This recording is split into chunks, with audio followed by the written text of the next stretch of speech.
Bonjour et bienvenue pour un nouveau tuto Remo by EcoCampers. Aujourd'hui nous allons parler du chauffage stationnaire sur le Volkswagen T6.1. Première chose à savoir sur le Volkswagen T6.1, la commande du chauffage stationnaire se trouve à l'avant au niveau du plafonnier. La bouche d'aspiration et la bouche d'extraction se trouvent quant à elles ici dans le montant du côté passager. Première chose à savoir sur le chauffage stationnaire, son fonctionnement. Le chauffage stationnaire va donc pomper du carburant sur le réservoir de gasoil, tout simplement, brûler ce carburant et diffuser la chaleur dans le véhicule.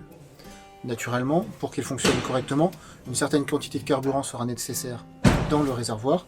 Il faut savoir que lorsque le niveau de carburant arrive au niveau de la réserve, le chauffage stationnaire se coupe. Au niveau de la batterie secondaire, il faudra également avoir une certaine tension minimum, donc une batterie 12 volts bien chargée est nécessaire pour que le fonctionnement soit optimal.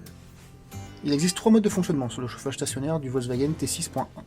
Un premier mode de fonctionnement sera un mode programmé, c'est-à-dire qu'on va pouvoir lui demander de se mettre en route par exemple à 2h du matin cette nuit pendant une demi-heure.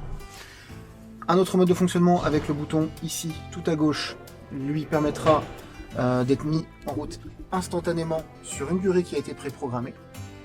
Le deuxième bouton ici permettra de le mettre en fonctionnement continu, c'est-à-dire que tant qu'on n'appuiera pas sur le bouton pour l'éteindre, il continuera de fonctionner. Pour le premier mode de fonctionnement, c'est-à-dire le mode programmé, je vais donc ici appuyer sur le premier bouton. Le chauffage stationnaire va se mettre en route. Ici, il a été programmé en mode ventilation, donc on va avoir une ventilation sur le véhicule, sur la durée qui a été programmée, c'est-à-dire ici 30 minutes. Si je veux l'éteindre, je peux également l'éteindre en rappuyant sur le bouton, de manière à ce qu'il s'éteigne, ici, ventilation off. Il peut arriver que vous ayez le message Fuel low, no heating, ce qui veut dire que vous n'avez pas suffisamment de carburant, le chauffage stationnaire ne peut pas se mettre en route. Pour passer sur le menu de programmation, il faudra appuyer sur le bouton ici avec les roues dentées. Attention, pour accéder à ce menu, il faut absolument mettre le contact au niveau du véhicule avec la clé. On va voir ici le menu qui va s'initialiser et s'allumer. On appuie donc sur les petites roues dentées ici pour accéder au menu de programmation. Sur le menu de programmation, on va avoir ici plusieurs points qu'on va pouvoir faire défiler avec les flèches sur le côté. Les trois premiers seront ici une programmation pour, comme je le disais tout à l'heure, programmée sur une temporisation. C'est-à-dire qu'on va pouvoir lui demander de se mettre en route, par exemple ici, à minuit. Pour pouvoir le régler, on va appuyer sur OK. On va demander de l'activer, de le modifier ou de revenir en arrière. Je vais donc sur Modifier. Je vais pouvoir choisir ici avec hâte tous les jours. On va pouvoir également choisir une journée précise, Monday, Tuesday, Wednesday, etc. On va par exemple ici choisir de le mettre tous les jours en route. Je fais OK. Il va me demander une heure. On va par exemple le mettre à 2h du matin et le nombre de minutes à 2h06. J'appuie ici sur Activer avec le bouton OK.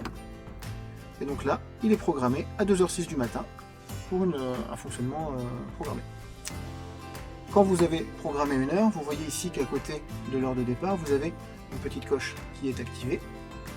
On va avoir donc un premier départ qui peut être programmé. On peut en programmer un deuxième et un troisième simultanément si on en a. Si vous descendez encore d'un rang ici, vous allez pouvoir régler une durée de fonctionnement. Donc là, toujours pareil, on appuie sur OK et on vient choisir la durée. Donc c'est par plage de 10 minutes et on peut descendre au minimum à 10 minutes, au maximum à 120 minutes. Sur la dernière case, on va avoir ici le mode de fonctionnement. Donc on va pouvoir, comme tout à l'heure, avoir un mode ventilation ou un mode chauffage stationnaire. Encore une fois, on appuie sur le bouton OK. On va pouvoir choisir le mode soit chauffage stationnaire, soit ventilation. Lorsqu'on appuie sur chauffage stationnaire, on fait donc OK. Il va nous demander une puissance. Donc ça va de 1 à 10. De manière ça, on le saura après une fois qu'on aura compris avec la température extérieure la puissance qu'il faudra avoir. On va mettre par exemple ici 4. OK. Là, vous avez donc programmé un chauffage stationnaire à puissance 4. En appuyant sur le second bouton ici, on va donc avoir la possibilité d'avoir le chauffage stationnaire en mode continu. Il va nous demander ici si on veut le mettre en fonctionnement ou pas. On va donc appuyer sur oui. Et là, le chauffage va pouvoir se mettre en fonctionnement donc du coup de manière continue lorsque vous avez la petite horloge ici. Puissance de chauffage ici 4, on va pouvoir la régler sur le côté avec les symboles bleus et rouges ici pour régler la puissance de chauffage. Pour couper le chauffage lorsqu'il est en mode continu, il suffit de rappuyer ici sur le deuxième bouton.